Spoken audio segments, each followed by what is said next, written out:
Hello hi dear friends, ഇത് നമുക്ക് സിമ്പിളായിട്ട് നല്ല ടേസ്റ്റുള്ള ഒരു ഫിഷ് മോളി ഉണ്ടാക്കിയെടുക്കാം. വളരെ സിമ്പിളാണ്, എല്ലാവരും തയ്യാറാക്കി നോക്കണം. ഇത് ചോറിൻ്റെ കൂടെയും അല്ലെങ്കിൽ ബ്രേക്ക്ഫാസ്റ്റ് ഡിഷസിൻ്റെ കൂടെയൊക്കെ നല്ല ടേസ്റ്റാണ്. തയ്യാറാക്കുന്നവർ നിങ്ങളുടെ അഭിപ്രായം അറിയിക്കാൻ മറക്കരുത്.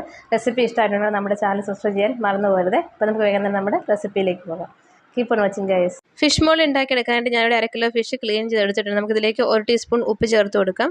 കൂടെ തന്നെ 1 ടീസ്പൂൺ ലെമൺ ജ്യൂസ്, നാരങ്ങാനീര് അല്ലെങ്കിൽ നിങ്ങൾക്ക് വിനാഗിരി ചേർത്ത് കൊടുക്കാം. 1 ടീസ്പൂൺ കുരുമുളക് പൊടി, പിന്നെ 1/2 ടീസ്പൂൺ മഞ്ഞൾപ്പൊടി. ഇത്രയും ചേർത്ത് കൊടുത്ത് മാരിനേറ്റ് ചെയ്ത് നമുക്കിതൊന്ന് മാറ്റി വയ്ക്കാം. 1 മണിക്കൂർ ഒന്ന് മാറ്റി വയ്ക്കുകയാണെങ്കിൽ ആ മസാലയൊക്കെ നന്നായിട്ട് പിടിച്ചിട്ട് കിട്ടും. ഒട്ടും സമയമില്ല എന്നുണ്ടെങ്കിൽ അരമണിക്കൂറെങ്കിലും മാറ്റി വയ്ക്കണേ. ഫ്രിഡ്ജിലേക്ക് വയ്ക്കുകയാണെങ്കിൽ പെട്ടെന്ന് മസാല ഒന്ന് പിടിച്ചിട്ട് കിട്ടും. ഇപ്പോൾ 1 മണിക്കൂർ കഴിഞ്ഞിട്ടുണ്ട്. നമുക്ക് ഫിഷ് ഒന്ന് ഫ്രൈ ചെയ്തെടുക്കാം. നമ്മൾ സാധാരണ ഫിഷ് ഫ്രൈ ഉണ്ടാക്കുന്ന അത്രയും ഫ്രൈ ആക്കണ്ട, ഒന്ന് ഷാലോ ഫ്രൈ ചെയ്തെടുത്താൽ മതി. പെട്ടെന്ന് തന്നെ ഇത് റെഡി ആയിട്ട് കിട്ടും. അപ്പോൾ നമ്മളിത് ഫിഷ് പൊടിഞ്ഞു കൊണ്ടിരിക്കാൻ ഒന്ന് ശ്രദ്ധിക്കണം. ഇപ്പോൾ ഫിഷൊക്കെ ഒന്ന് ഷാലോ ഫ്രൈ ചെയ്തെടുത്തിട്ടുണ്ട്. നമുക്കത് കൊണ്ട് മാറ്റി വയ്ക്കാം. നമ്മൾ ഫിഷ് ഫ്രൈ ചെയ്ത സെയിം ഓയിലിൽ തന്നെ നമുക്കിത് ചേരുവകളൊക്കെ ഒന്ന് വഴറ്റിയെടുക്കാം. ഒരു വലിയ കഷ്ണം ഇഞ്ചിയും 6-7 പെറ്റൽസ് വെളുത്തുള്ളിയും ചെറുതായിട്ടൊന്ന് അരിഞ്ഞെടുത്തിട്ടുണ്ട്. ഒരു 7 പച്ചമുളകും കുഞ്ഞായിട്ടൊന്ന് അരിഞ്ഞെടുത്തിട്ടുണ്ട്. കുറച്ച് കറിവേപ്പിലയും ചേർത്ത് കൊടുത്തിട്ടുണ്ട്. ഈ ഫിഷ് മോളിയിലേക്ക് നമ്മൾ മുളക് പൊടിയൊന്നും ചേർത്ത് കൊടുക്കില്ല. പച്ചമുളകിൻ്റെ ആ എരിവാണ് വേണ്ടത്. നിങ്ങൾക്ക് ഇഷ്ടമനുസരിച്ച് പച്ചമുളക് ചേർത്ത് കൊടുക്കാം. ഒരു സവാള കുഞ്ഞുഞ്ഞായിട്ട് അരിഞ്ഞതും പിന്നെ 1.5 ടീസ്പൂൺ ഉപ്പും ചേർത്ത് കൊടുത്ത് നന്നായിട്ട് ഇളക്കി എടുക്കുന്നുണ്ട്. സവാളയൊക്കെ ഒന്ന് ട്രാൻസ്പെറൻ്റ് ആയിട്ട് വന്നാൽ മതി. 2 ടേബിൾ സ്പൂൺ മല്ലിപ്പൊടി ചേർത്ത് കൊടുക്കുന്നുണ്ട്. 1/2 ടീസ്പൂൺ മഞ്ഞൾപ്പൊടി ചേർത്ത് കൊടുത്തിട്ടുണ്ട്. എല്ലാം ചേർത്ത് നന്നായിട്ട് ഇളക്കിയെടുക്കാം. മല്ലിപ്പൊടി കുറച്ച് കൂടുതൽ ചേർത്ത് കൊടുക്കണേ. തേങ്ങയുടെ 2-ാം പാല് ചേർത്ത് കൊടുത്തിട്ടുണ്ട്.